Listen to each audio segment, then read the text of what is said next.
everyone, it's Elizabeth. Welcome back to my channel. So today's makeup tutorial is inspired by Taylor Swift's new music video, Blank Space.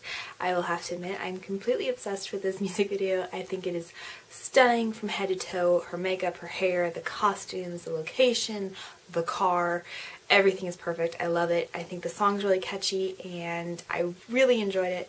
And to be honest, I really wanted to recreate every single makeup look in the video, but I restrained myself to the one where she's coming down the staircase in the opening and like kind of the very last end shot. Anyway, I think it's a really fun look if you have an event or if you just feel like it. I hope you enjoy this video. If you do, please be sure to give it a thumbs up and subscribe. It means the absolute world to me when you guys do. I love you all so very much, and I hope you're having a wonderful day. I'll talk to y'all soon. If you want to hang out with me some more, all my social media links will be listed down below, as will all the products that I used in this video. Anyway, if you want to see how to do it, just keep watching. I started with a tinted moisturizer. Taylor's face in this part of the video looks like she has a fairly full coverage foundation on. I don't actually own a foundation because I don't actually wear it, so this was as close as I could get. I just took a little amount of that and applied it to my face, which is a tiny bit darker than my natural skin tone right now, but it made it a little bit closer to her skin tone in the video, so I was fine with that. And after I applied it with my fingers, I just blended it with a flat top Cuvee brush to try and make sure that it was evenly covered and blend it down on my neck so you couldn't really see the difference too much. Then I took a concealer and I dabbed that on any blemishes I have, which my skin's having a freak out moment, and I just went back in with that same brush and blended it in. Then I took a paint pot from MAC. This is a beautiful steely blue-gray color and I use this as my base. Her eye makeup was very silvery blue-gray, very smoky, and it didn't look like it was a straight matte, but it wasn't super glittery. But we're going to go in with a more satin finish eyeshadow on top of this glittery paint pot, so you won't really notice it too much, the glitter. It kind of disappears once you put another eyeshadow on top of it, and I'm just applying that with a base shadow brush from Real Techniques. Then I'm going in with Tilt by MAC. This is a beautiful cornflower blue, again very satiny finish, and I'm taking that on a fluffy crease brush through my crease and buffing up and out to give that elongated cat eye. Then I'm taking a silvery eyeshadow, which I forgot to actually shoot a photo of that, but you can see as I'm applying it on top of the paint pot. It's a beautiful mid-tone silver. It's not super shiny, but it's just about the right type consistency that she was wearing. Then I'm taking a matte gray shade and I'm just kind of cutting through my crease a tiny bit. It's not super dramatic, but it is going to give us some more definition and help with that transition color. Then I just took a matte cream eyeshadow. It didn't look like she had any glittery highlight in her face anywhere at all from the stills I was working off of. This just helps to blend out the color between your brow bone and where the eyeshadows are. Then I took a black liquid eyeliner. She had her signature cat eye going on with quite a long flick, but it was not extremely thick. Flick and thick. Try saying that 5 times fast. So I just started at my inner corner and I winged it out. Like I said, it was not a super dramatic wing in thickness, but it did go out and up fairly far.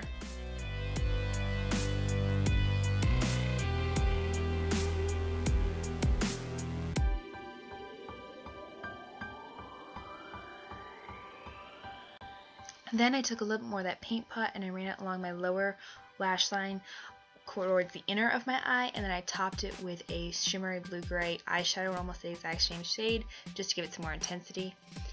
And I then took that same matte gray shade I had used earlier, and I took that from where the shimmery blue-gray shade ended all the way out to meet up with the cat eye at my outer eye. Hopefully you didn't just hear my phone go off. If you did, I apologize.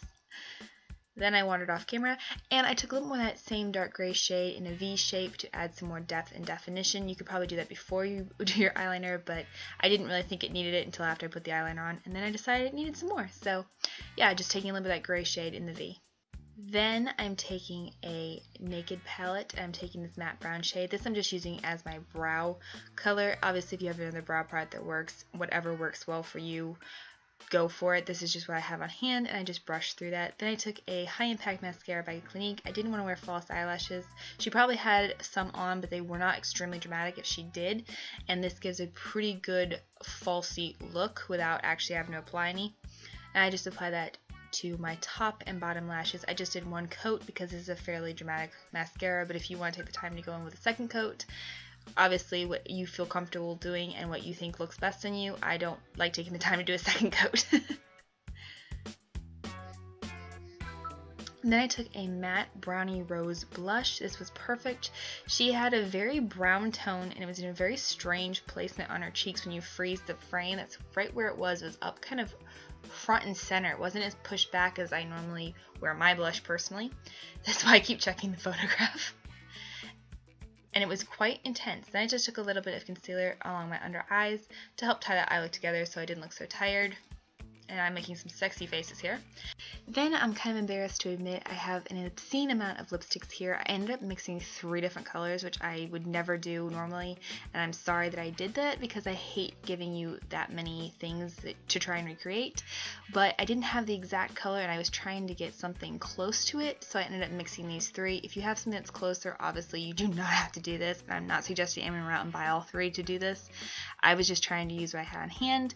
I started out with a matte, darker than a traditional red lip, but not super dark, red lipstick from MAC. That was a very complicated way of saying this, wasn't it? I have not had enough caffeine today. And I just filled that in with a lip brush since I did not have a lip pencil on hand. And her Cupid's bow was very sharp. She almost had like dolly shaped lips, like a very sharp Cupid's bow and kind of rounded on the bottom. So I tried to recreate that even though our lip shape is different. Then I went back in with that same red color and just applied it straight from the tube to amp up the intensity. And then I realized that this color looked more like the other shots, so I took a reddish plum tone and added that. And that wasn't glossy enough, so I added the 3rd one on top. Ridiculous amount of work, I apologize. Anyway, that's the video. I hope you guys enjoy, and I will talk to you soon. Love you lots, guys. Bye.